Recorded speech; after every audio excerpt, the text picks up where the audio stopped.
Cass Elliot took a significant secret with her to the grave. No one knew the identity of her child's real father. Years later, her bandmate Michelle Phillips uncovered the truth, and it was a shocking revelation. Cass was the breakout star of the Mamas and the Papas, a renowned folk rock band, but her remarkable talent on stage masked a deeply challenging life. Her journey was filled with unrequited love, public missteps in her career, hidden emotional pain, and drastic dieting. She struggled with her self-image until her final days, and even now, a cruel myth tarnishes her legacy. Cass Elliot was born on September 19, 1941 in Baltimore, Maryland. She was originally named Ellen Naomi Cohen. Her family, Russian Jewish immigrants, faced financial struggles during her childhood. Despite these difficulties, Cass exhibited a magnetic personality and undeniable talent, foreshadowing her bright future. However, from a young age, she battled with her weight and the societal judgment that came with it.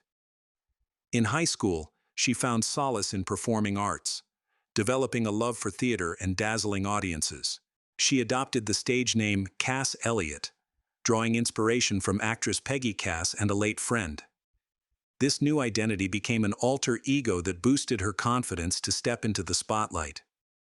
With this newfound courage, Cass made a decisive, albeit risky, move. She dropped out of high school and relocated to New York City to pursue acting.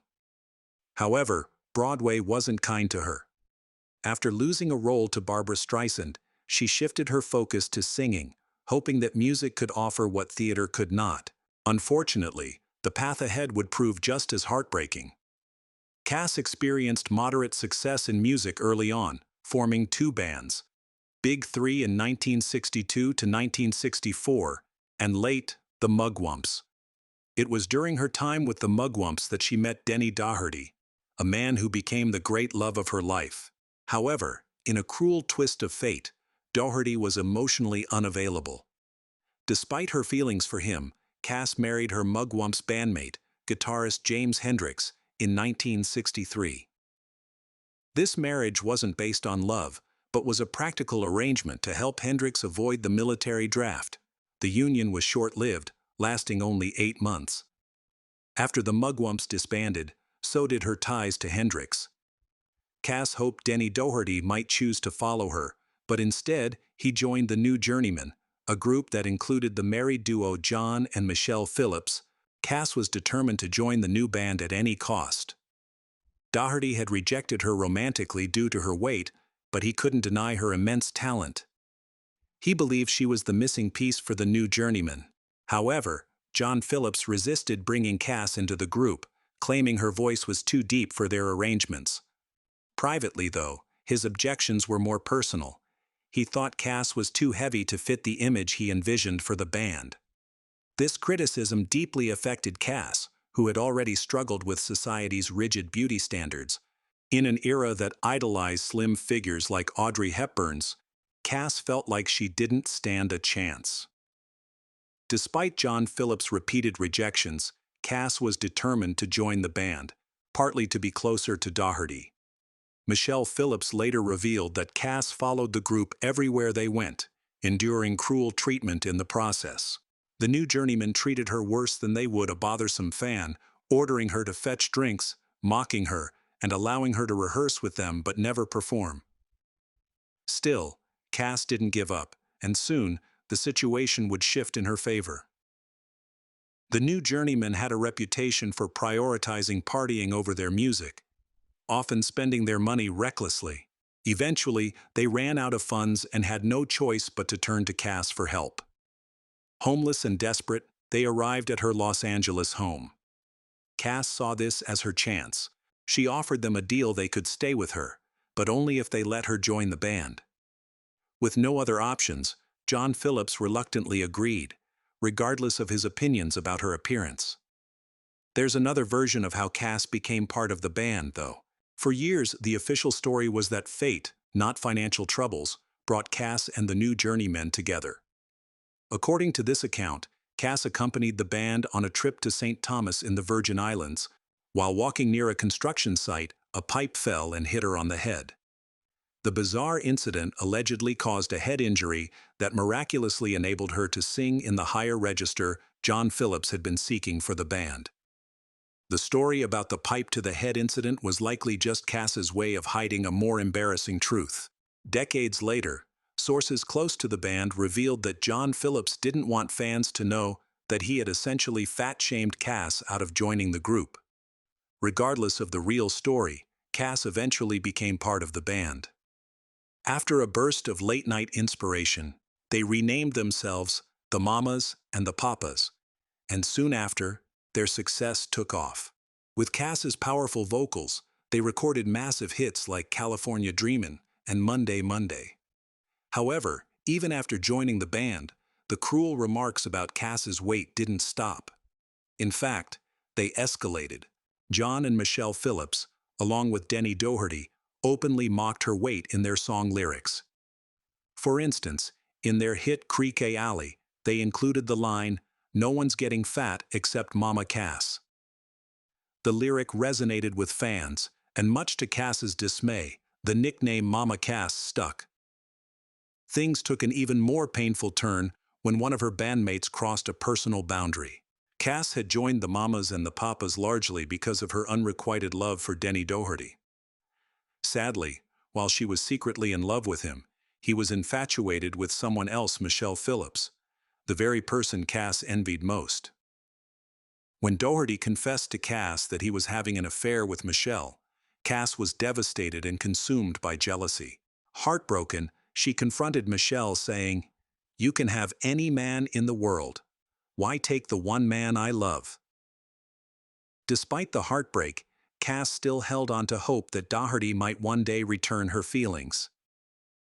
Years later, Doherty revealed that Cass had even proposed to him one night, but he hadn't responded because he was too drunk. Struggling with her emotions, Cass channeled her pain into music and sought solace in dangerous substances, which led to increasingly erratic behavior. In 1967, Cass traveled to London ahead of her bandmates for a scheduled performance. However, her trip took a troubling turn when local authorities detained her for allegedly stealing bed linens from the apartment where she was staying. Rumors swirled that the police were actually after her for something far more serious. One of Cass's many rumored lovers was a man named Pick Dawson, who was also wanted by the authorities. Cass's life was filled with challenges and dramatic turns. In addition to possibly being romantically involved with Dawson, he was also her drug supplier. Authorities in London sought to use the accusations against her to build a case against him. Cass spent an entire night in jail, facing potentially serious charges. However, when she appeared before the magistrate, the charges were dropped due to lack of evidence. Despite this, the negative publicity forced her band, the Mamas and the Papas, to cancel a scheduled performance. It became clear that her time with the group was nearing an abrupt end. Heartbroken and left with nothing but hurt feelings and disparaging lyrics from her bandmates, Cass began contemplating her next move. Her solo career took off with the success of her recording of "Dream a Little Dream of Me." Cass decided to leave the Mamas and the Papas and embark on a solo journey. Shortly after the band's breakup, she secured a major performance deal at Caesars Palace in Las Vegas, a 3-week contract worth 6 figures. This opportunity had the potential to make her the breakout star of the former group. However, as a solo act, Cass felt immense pressure to lose weight. Determined to slim down for her Vegas debut, she undertook an extreme crash diet, fasting 4 days a week for 7 months. She lost 1/3 of her 300-pound weight, but the drastic measures came at a severe cost to her health. In the weeks leading up to her Las Vegas performance, Cass's health deteriorated rapidly. She developed acute tonsillitis, hemorrhaging vocal cords, mononucleosis, and hepatitis, all consequences of her dangerous dieting. Despite her excitement for the debut, she was physically unprepared. The star-studded audience, including celebrities like Sammy Davis Jr., Jimi Hendrix, and Mia Farrow, gathered to witness her first solo show. But Cass, weakened by illness and barely rehearsed, struggled on stage. Her voice was so faint that the audience could hardly hear her. Her contract required her to perform 2 shows per night. After resting briefly, she attempted the second performance, but her voice only worsened. The audience grew increasingly frustrated and began walking out. Caesar's Palace ultimately canceled her contract. To make matters worse, the media was merciless. Newsweek compared her disastrous debut to the sinking of the Titanic. The harsh criticism left Cass devastated, and she sank into a deep depression. Amid the turmoil, one source of joy remained in her life: her newborn daughter, Owen. Cass had given birth to a healthy baby girl shortly before signing the Las Vegas contract. Despite the chaos in her career and personal life, she was deeply committed to being a good mother. She fiercely protected her daughter's privacy, even going as far as firing nannies who became too attached. To shield Owen from media scrutiny, Cass kept the news of her child out of the headlines and refused to reveal the identity of the father, despite rampant speculation from the press. Throughout her career, darker rumors often surrounded Cass Elliot. Known for hosting legendary Hollywood parties, frequented by the biggest stars, and some infamous ones, there are claims that she once hosted the notorious cult leader Charles Manson and his followers at her home.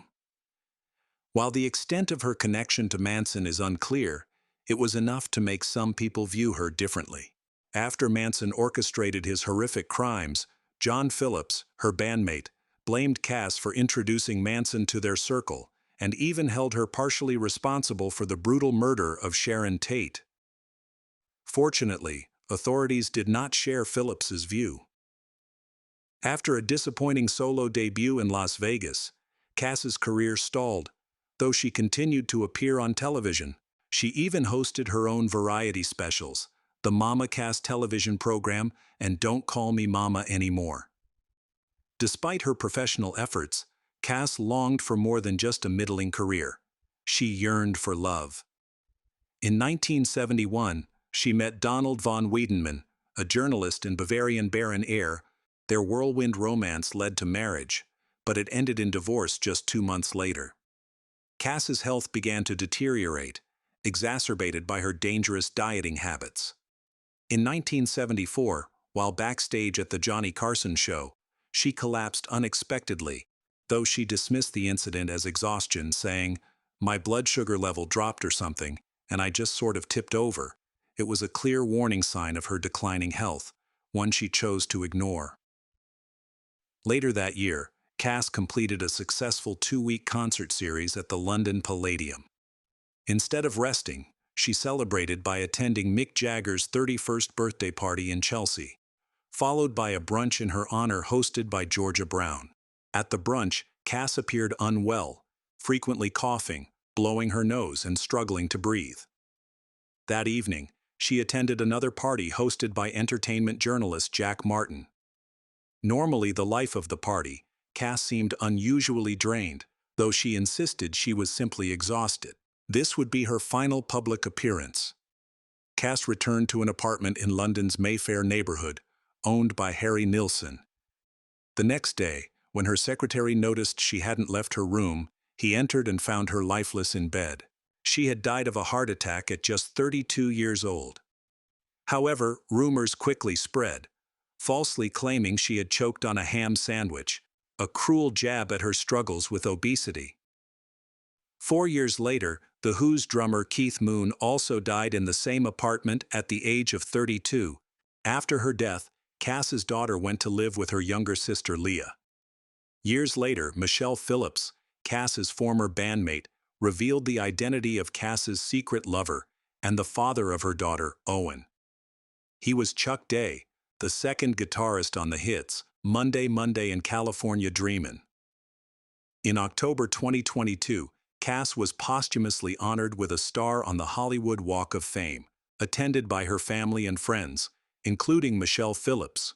Cass faced immense challenges in an era when fatphobia was rampant. People openly made degrading comments about her weight, even on live television.